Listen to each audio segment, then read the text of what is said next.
The first thing I owned in my life, which I remember feeling proud of, was a DS. I brought it everywhere as a kid, playing on it or with it itself. The stylus and clicky buttons and hinges, it just had me hooked. Before I even had a home console, the DS was my window into the world of video games. It was a very bright world indeed.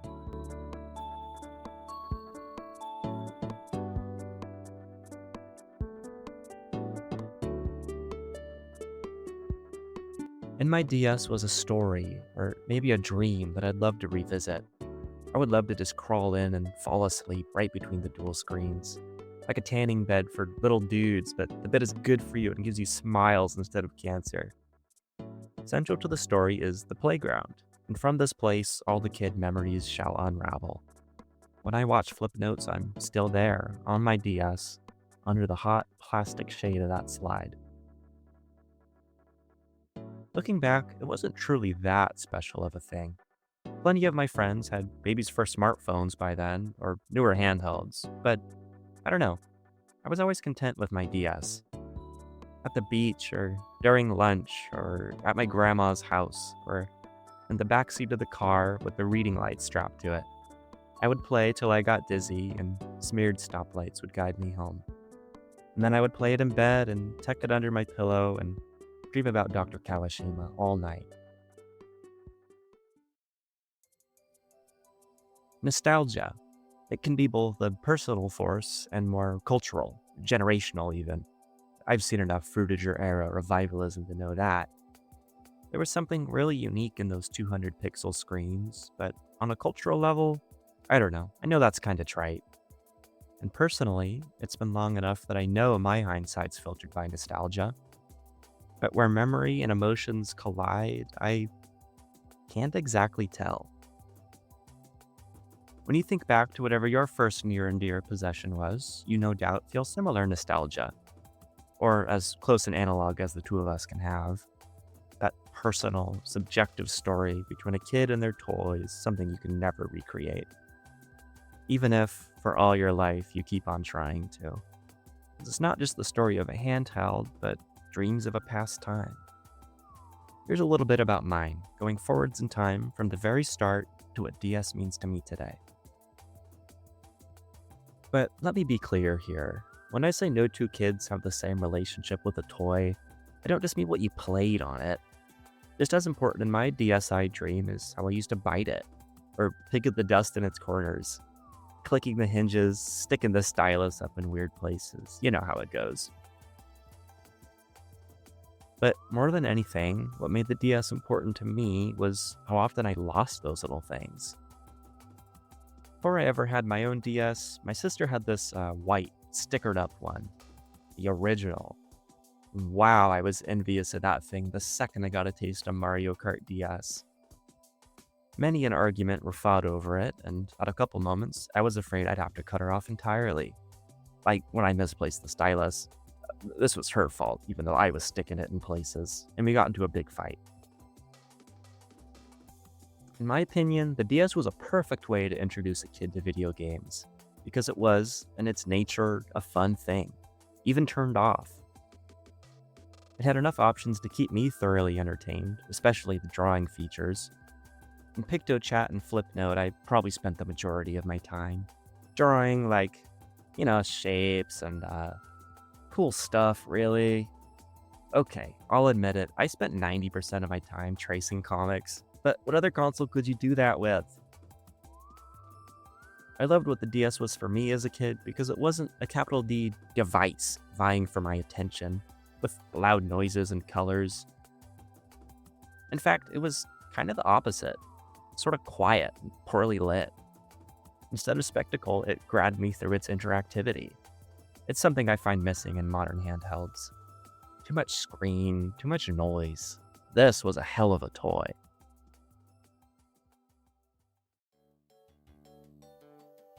I haven't held an original DS since then, just barely into school, but here's my impression looking at them today. They're really dumb looking. I don't know, the dual screen was an inspired choice, but also it's kinda silly, cutie patootie little thing. It's crazy to think that such a small thing could feel so important to me, to us. My sister and I went back and forth with the original one with the agreement that I'd take care of her Nintendogs. Oh, those Nintendogs. Not necessarily a girls-only game, and I have a citation for that, which is Good Girl by Isabella Elite, featured in the 2025 Girls Zine Fair. Yeah, we got a high production value on this one. Gender aside, Nintendogs was like anxious attachment the game for me. I just slaved away over those doggies. All the walks and belly rubs I could ever dream of. It was my kin-sworn duty. Somewhere in our little heads, we thought they were real animals. If we didn't wash them for a day, it's like they were gonna die in real life. Hell, I don't think the game even moved when you weren't playing it. Yeah, they don't, and I have a source, which is Nintendogs Dogs and a Friend's Guide and Walkthrough by Yee Yo Kid 2005 Game Facts. My digital doggies are probably still at full meters, or maybe they're doing even better. I think we used to rub their bellies too much, judging by the wear and tear in the middle of the touchscreen. Yo, but check out this Reddit post that sent me spiraling, though. Let's see. I don't quite remember how it happened. I was either walking my dogs in-game or at home with them. Either way, someone kidnapped one of my dogs? I remember a scene of me and my dog chasing after the truck. Oh, okay, that's the wrong one, sorry. Here. Nintendogs can't die, but if you find your old DS, your voice will have changed so much that they won't recognize you anymore. God, what a terrible thought. Old days are the first to be forgotten. That's just how time works. But there's also this big, empty memory gap in my junior high years, and I largely blame my MOBA mania for that. I played hundreds of hours of MOBAs that can recall nearly none of it. By the way, r/Stop Gaming is built almost entirely on this premise. Maybe that says more about MOBAs than anything, but I think it serves a nice juxtaposition. What's really striking about that white DS, decades before my frontal lobe developed, is just how much I remember of it. More than even the really important things, like, school. I could tell you 10 different stories that happened while I was playing LEGO Star Wars. And 45% of my childhood memories, I had thoughts of Nintendogs in the background. You get the picture. I actually had more DSs after the OG White, which, again, wasn't really mine. There were pink stickers and pink games I didn't claim, even though I still did love Nintendogs, which is still definitely not a girl's game. But once I got a DS all my own, and later went on to play quote-unquote real games on quote-unquote real consoles, that white DS still sticks out the most to me. For whatever reason. Like a little lick of whipped cream on my cheek.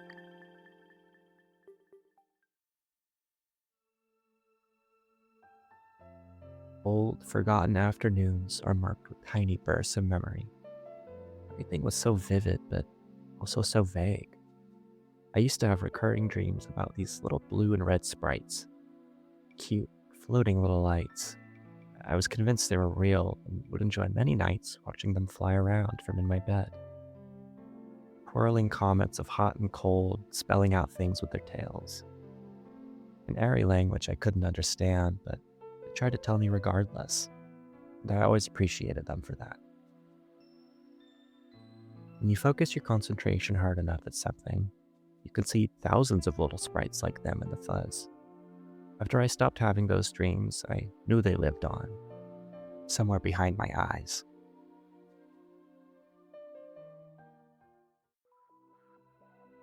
A real sleekness wasn't everything about the DS, what with the clam hinge and the smooth plastic shell. The stylus and cartridges glided in like air. If anything, the DS was probably a bit too sleek, because it meant they could really slip and slide like no one's business. Between the couch cushions, down the side of car seats, just slick. Slicker than a well-greased piggy.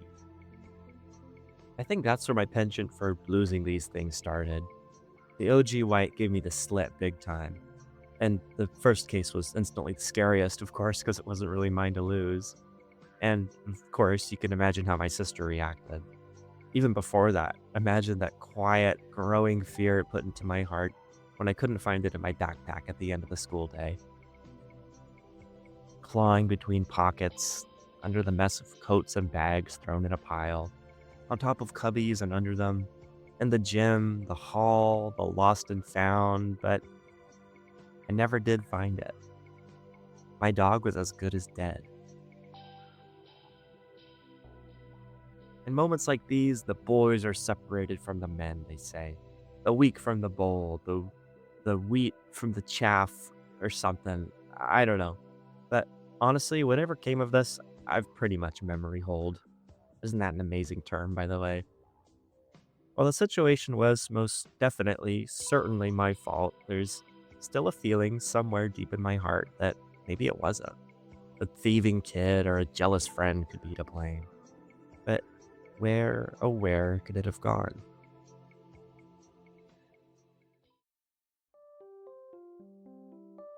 In the ocean, gnawed on by sharks and infested by worms, my little white toy might still be rolling around. Whatever uncouth rascal stole it from me surely couldn't live with himself, and threw it out before his parents could find it. Hell, maybe he jumped too. But it was such a hardy thing, surviving more than a few flights across the pavement, dunks into the bathtub, drops under bicycle wheels. I don't know. Maybe if it washed back up one day, covered in mussels, I could still flip it open like a clam and see if my little dachshund's all grown up yet.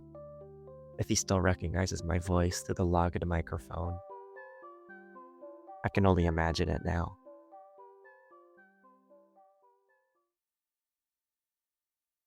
In between the DS and the DSi, things changed a bit.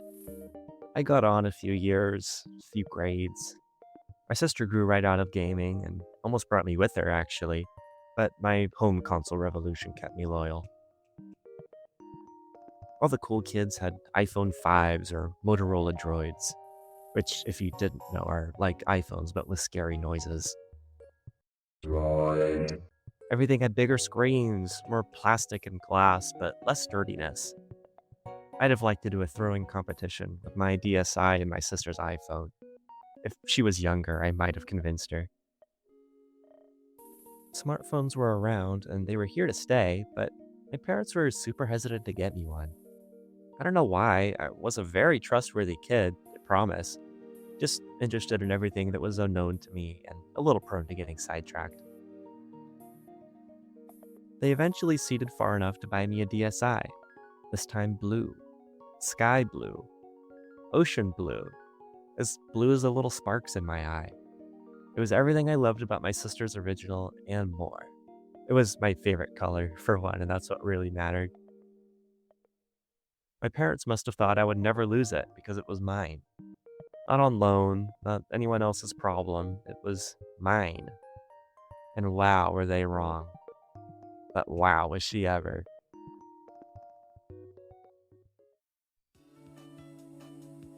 Thinking back on my DSi now, I always recalled it being a DSi XL, because it really felt like a bigger, shinier, newer thing. This was a premium quality item on looks alone, but I don't think its sexy sky blue color was ever put onto the XL, so surely my memory's wrong. Let that speak to my reverence for her. I've got big fish syndrome for everything I've ever loved. Did you know my first house was actually a mansion? Never had much cross-generational loyalty with electronics. Never really understood it, to be honest. A phone is a phone. This was my first time ever upgrading a model, and suddenly I got it. My toy had grown in size, power, and display into a capital D device. It was just better, and I felt better for having it. I put a lot of stock into this, even though it was still just a silly little thing. It had all the hardware power of, like, those shitty dollar store smartphones, but it was cool. Ugh. This is what I don't like about upgrading models, though. If you're power scaling handheld consoles, you can only go so far. Let's say that I rode that high of bigger and better into future generations. The 3DS was even bigger and higher def, and the Switch 2, etc., and generations increase in size and performance, but honestly, the returns are diminishing. Nothing will ever feel as special as the first time you made some pixels move around on a screen. More colors, more sounds, they only get you so far.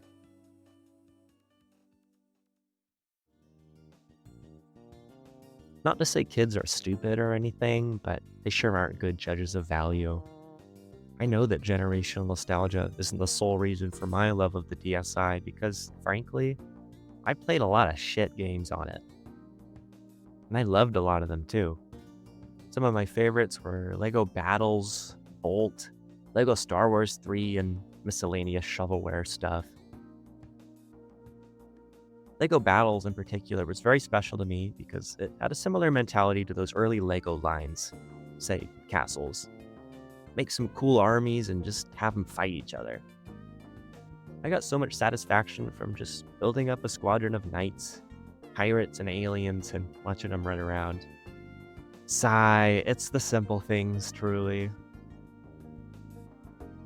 As an aside, there's a lot of love for the mainline LEGO games, but often forgotten are the 75,000 other releases, which came out on handhelds, phones, and the legendary Sega Pico too.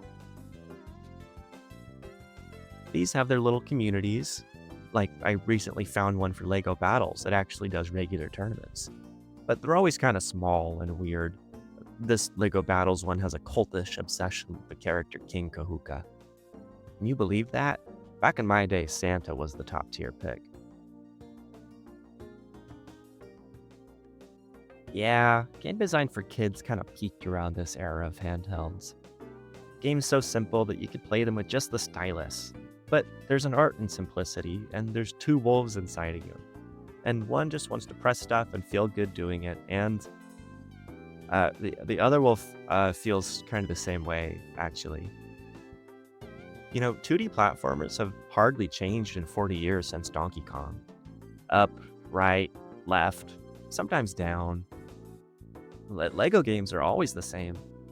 And RPGs where you walk around have been the face of PC gaming since before PCs, or even gaming, mean what they do today. By the way, can you even imagine a world without gaming? I mean, I like reading and stuff as much as the next guy, but damn. So what I'm saying is, but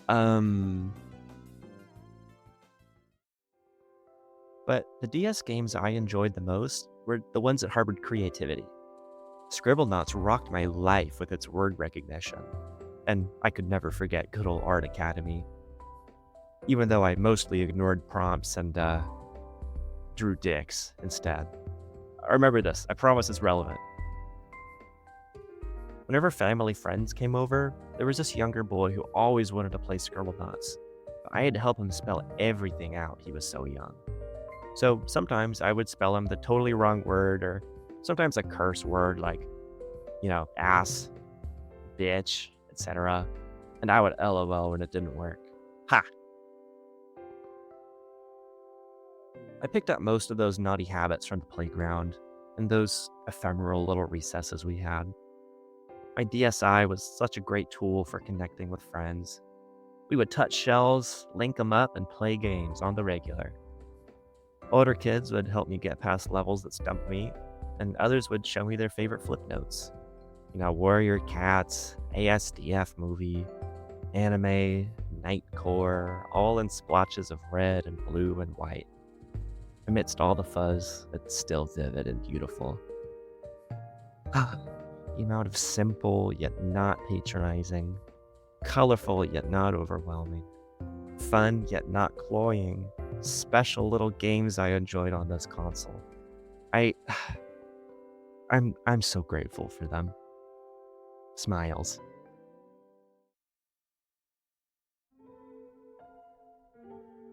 Most nights in these years, the pre-teenaged ones, I would get these terrible pains.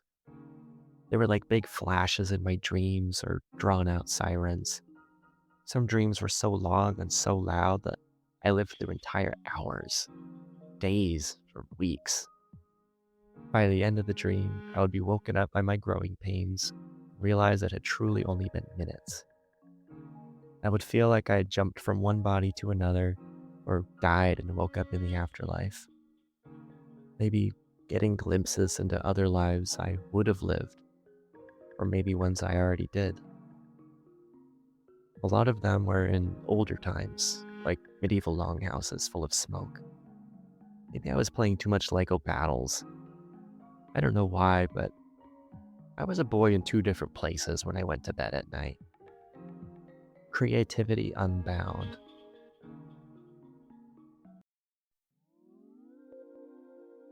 My life was splintered into a million pieces across just a few years. While I still cared about my sexy little DSi, fearing the dreaded backbreaker like I feared my own death, interest in it waned. I don't know, it's not uncommon for kids. Well, I tend to look back at this time pretty negatively, TBH. NGL, it was not at all due to my dear sky blue friend. I just got more entertainment out of different stuff. My older sister, reaching teenagerhood, was also a big part of my change. A lot of her angst imprinted onto me. She didn't have time for the DS, so you know what? Neither did I. She started swearing a lot, so you know what? So did fucking I. She wasn't following rules, so naturally I followed suit. The first time I ever swore at my own mother, I was playing Lego Battles, and I still think of that moment as the first truly evil thing I have ever done. The effects of baby's first MOBA. Kind of the precursor to all my sins and everything bad in the world. And the word I used was shit.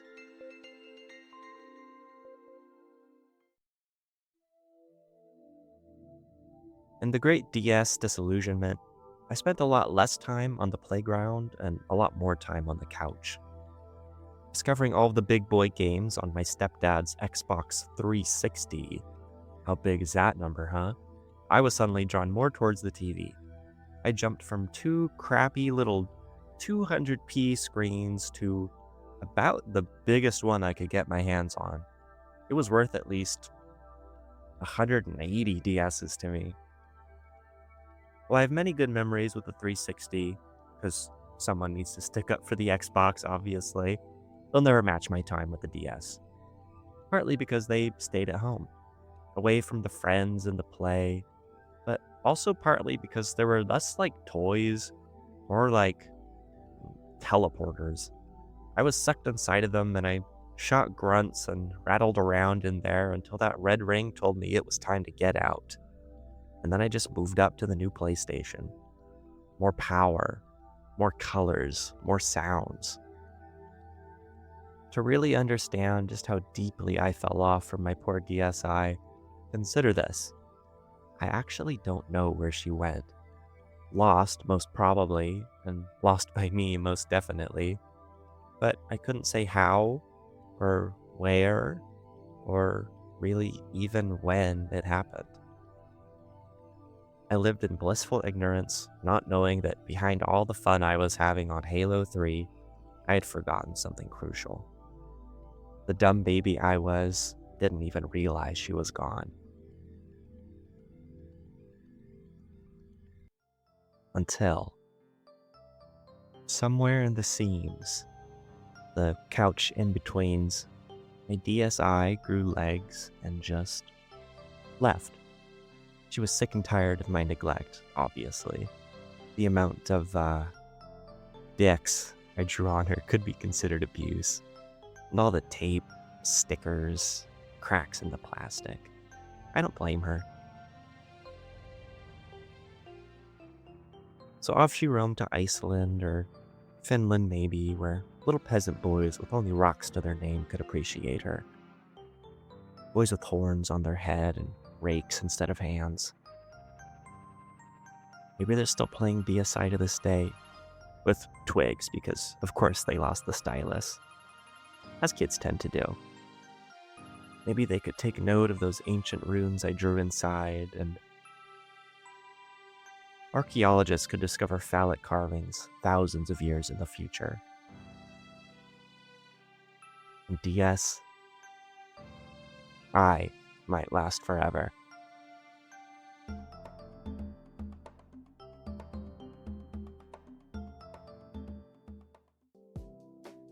But the story didn't end there. My dreams continued, but I have to remember them in gaps, looking through donut holes. Less whimsy, more wimpy. In high school, things got very serious. No more playgrounds. But during a rare moment of clarity, my younger self spoke through to me. Baby Jude yelled at me beyond the void to remember that sky blue treasure I once lost, and it all came back. A little spark.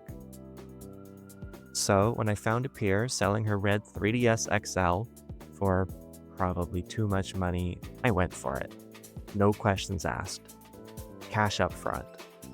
But I just had to. It was bigger, better, and even sleeker than any of those I had before. It neg-diffed that poo blue DSi. In my hands, it felt right at home. A total culmination of every handheld Nintendo ever made. No, it was the culmination of the human hand across eons of time, which gave me the blessed honor of holding it. And it was red, and it was mine. Not just mine, but purchased with mine own money. Surely I would never lose it again. That was mostly true.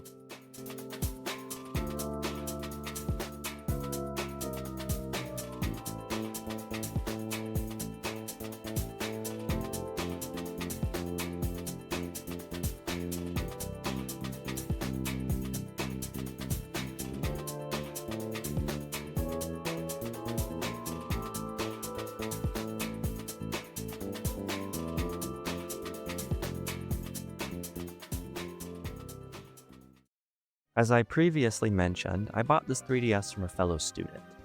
At purchase, there were many undeleted saves to be explored on it, like, for example, a Pokemon Y file with dozens of hours.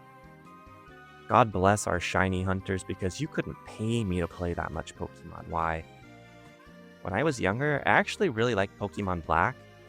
Do you remember about kids and value? Not to say kids are stupid or anything, but they sure aren't good judges of value. And to this day, I miss all of those sprites and the funky tunes. I was so obsessed with Reshiram that I traded away my ancient Mew card, now worth real, actual money, just to get my hands on a Reshi. It had a bigger number in the top right, you see? But hey, while the cards are out, here's a few more. Sand Slash is one of the first I ever remember getting, and it was actually from a trade. We didn't know how to do the battle, so we just traded what we wanted. This Oddish has to be one of the prettiest cards. You can't beat the classics, and just look at this little guy. Aww. The art for this Electrode is also super funky. I like it. I like the shine. Mr. Quagsire here is well worn and passed around. It's not too often you see foreign cards, so it was kind of a rarity. And here, oh here, is my most storied card, Xerneas. It goes a little bit like this. This thieving little dork named Keegan I went to grade school with stole it right out of my backpack. He was a compulsive thief, so I had the guy pegged in an instant. The idiot hid it in, like, the water bottle holder on the side of his backpack, but it had see-through mesh, so I found it really easily. I also knew it was mine from this hole up here at the top, where I had it pinned on my wall. So, yeah, that case had me feeling like an ace detective. Anyways, not to brag. Pokemon has always been more fun in card form, IMO. Things you can touch, trade, toy with. That's what it's all about, if you ask me. So, looking back in that shifting space between nostalgia and quality, I'm not sure exactly where Pokemon Black resides. I am fairly certain where Y goes, though, and it's the same place I used to stick my stylus when no one was looking. Alright, you've been waiting for it. I've been waiting for it since 2009. It's time to talk about Mii's. I found my spark on the 3DS in the checkered halls of Mii Maker. Full stop. I still love more than anything when the device is my canvas and I, the painter of dicks. Do you remember? I told you that would be important. Even though I mostly ignored prompts and drew dicks instead. Yeah, you heard me. Dicks. Lots of dicks. Just a bunch of drawn dicks. Looking back at the Mii vaults, the people living there represent such a time. My sister and I both, alongside my parents, and by their side, 18 different kids I went to IRL school with. Some of them not even really my friends, and like 3 of them who I still talk to. Also mingling around are a bunch of memes that aren't very funny to me, RN TBH. But I was a teenager, Folga, Wooga, Amoga Womp, Wario, Sans, Hank Hill, Solid Snake, Asuka Langley, Peter Griffin, Barack Obama, Mr. Bean, you get the picture. It's a cutie patootie little time capsule. Everyone captured in chunky, colorful clay. Miis are a long-lived tradition in my family, and of course, Mii Maker is firmly on the side of quality, not nostalgia. As a quick aside, Miitopia on the 3DS was actual heat. I had so much fun playing it with my friends, putting their Miis in silly situations. One of those 18 friends I mentioned, I made the fat king of Miitopia, and I'm ashamed to say he got, genuinely upset with me. We don't talk anymore upset. But to be fair, that was for a different reason. Solid Snake was also in my party as a thief, but he kept using all my health items. So for a while, I took away his gear and just let him die in combat every time. Oh, and my dad was in my party as a cleric, too. Yeah, that was a pretty fun game. If there's anything you should get from all this, it's that happiness is only real when shared. My favorite DS memories were always those with others, after all, and in high school, this axiom held true. The anxiety of those years be damned, I made a few good friends. Out of 18, not a bad proportion, honestly, and I had more than a good few memories with them. One of which was partly so special because my sexy red 3DS actually hitched a ride. A road trip down the coast, carried by a wave, and captured entirely in 3 dimensions. 99% visual noise, even blurrier than the memories now. Try to tell me what the hell is going on in this video.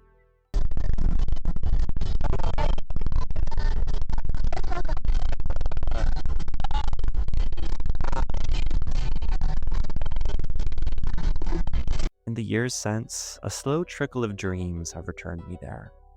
I still see the forests, the rocks, the rolling hills, Ferdinand the goose, gentle clouds of jellyfish, seals gliding in water like angels, my beloved toids, YYK.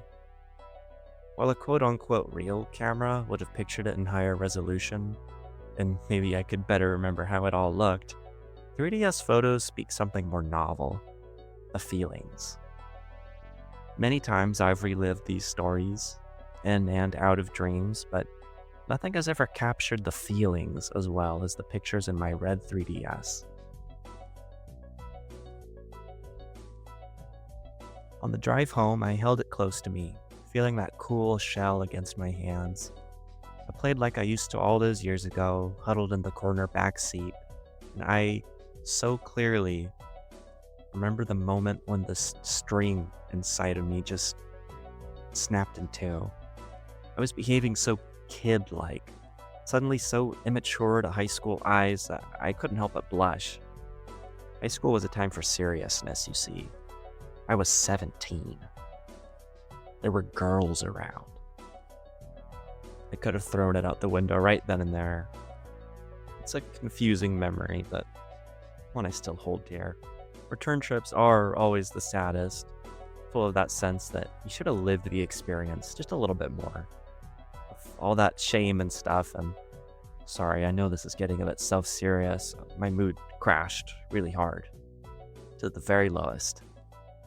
I was trying to plan my return trip home to a place full of school, stress, and family issues. One parent wasn't around that weekend, and the other was too wasted to pick me up, so I didn't really know what to do. We ended up hanging around this playground for a few hours, my friends and I, just swinging and swinging. One of my friends threw up, actually, and we all laughed about it. Playgrounds are still kind of magical. Then we went home, and nothing was as bad as I thought it was going to be, but everything never felt as good as it used to. Next song. Do you remember? I had a dream about the playground.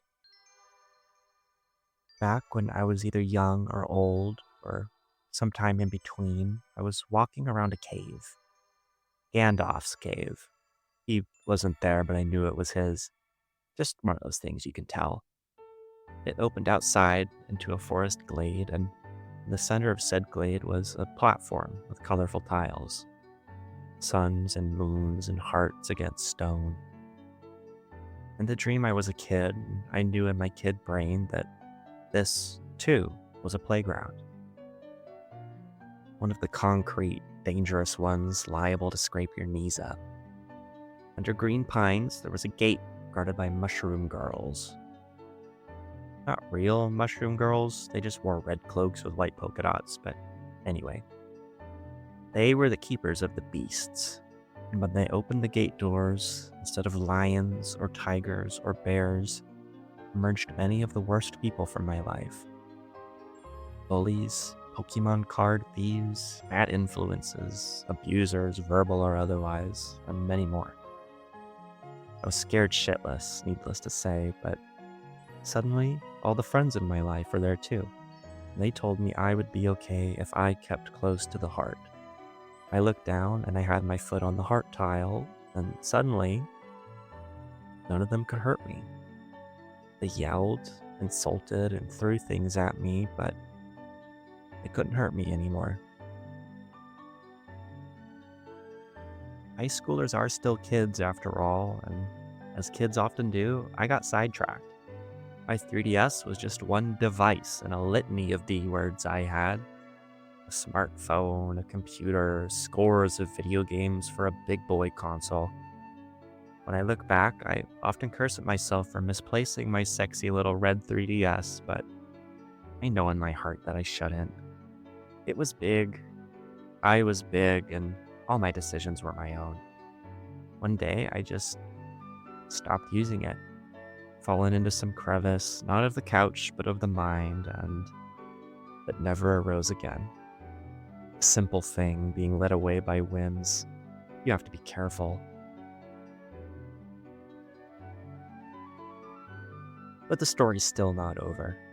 To be honest, I don't have to dream about where it ended up, because where it ended up was right back in my possession. By a miracle or fate, or I don't know, it just came back to me recently. Still fits in my hands like a glove. In fact, I retrieved all the photos and videos and old game data for this video from my little, although actually XL this time, red 3DS. Now totally kitted out and cared for. She's got all the games, the programs, the love my past ones didn't get. But really, it's not that important. I'm not a kid anymore, and I can tell the difference between nostalgia and love. And this is love, brother, you better believe it. In a world swirling with all of the newest, biggest things, the smartest things, little machines like this stand out. They're made for fun. There's less noise, less colors, but more heart. Rare things like that you've got to cherish.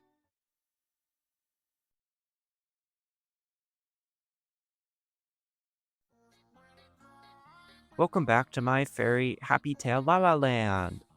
The silly little childhood stories are obviously my favorite, and I found a lot of stuff online, which I'll share below. I also ask you, my fellow DS lovers, to share your own story. Every DS memory is a little different, and they're all special. If you have a particularly fun or stupid one, you owe it to the world. People still adore this console. I hope you adore the video, too. On the production side, shoutouts to listed contributors, but I wanted to use my own footage, but capture cards and games are expensive, and I am simply too sweet and law-abiding to steal. I was wondering of trying a fairy game on a Nintendo DS. But man, all the cool stuff is hard to get. If you have a DS collection, don't you ever sell it, okay? Okay. please check out all the cool people and music and links below. Thanks!